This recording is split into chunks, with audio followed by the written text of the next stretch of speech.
մի արևելահայ երևույթ է գոյություն ունեցել, որ այստեղ թույլ մասնագետները կամ բժշկական որևէ սխալի դեպքում, այսպես ասած, ակտորվել են մարզային բժշկական հիմնարկներում աշխատելու։ Առողջապահության նախարարությունը այս միջոցառումներից հետո որքանով է հետևողական լինելու հենց այս մասով։ Դե հետո չի լինելու, առողջապահության նախարարությունը մշտապես էլ հետևողական է եւ բոլոր այն դեպքերում, երբ որ մասնագետը ունի խնդիր մասնագիտական գործունեություն իրականացնելու, մենք հետևողական ենք, որ որևէ բժշկական կենտրոնում դա կլինի մասնավոր, պետական, մարզային թե մայրաքաղաքային, նա չի իրականացնի։ Այստեղ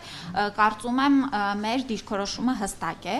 բայց շարունակելով նաեւ շատ այս հարցի կոնտեքստում եմ ուզում ասել, թե ինչքան կարեւոր է մեկ մարզի շրջանակներում ունենալ մեկ կազմակերպայրավական միավորում, որովհետև տեսեք, Սյունիքի օրինակի վրա բերեմ։ Մենք ունենք շատ նեղ մասնագետներ, որոնք որ պիտի հոսք ունենան պացիենտների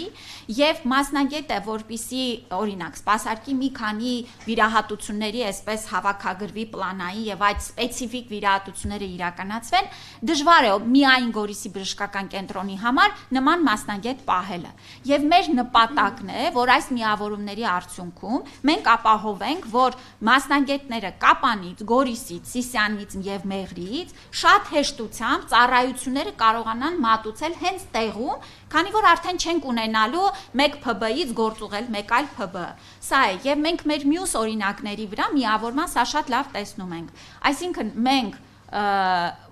մեր նպատակն է նպատակային կրթական ծրագրերի շրջանակներում ել ավելի մեծացնել որակյալ մասնագետների ներգրավումը մարզերում, այս միավորումների շրջանակներում այս խնդիրը ավելի հեշտ կլինի լուծել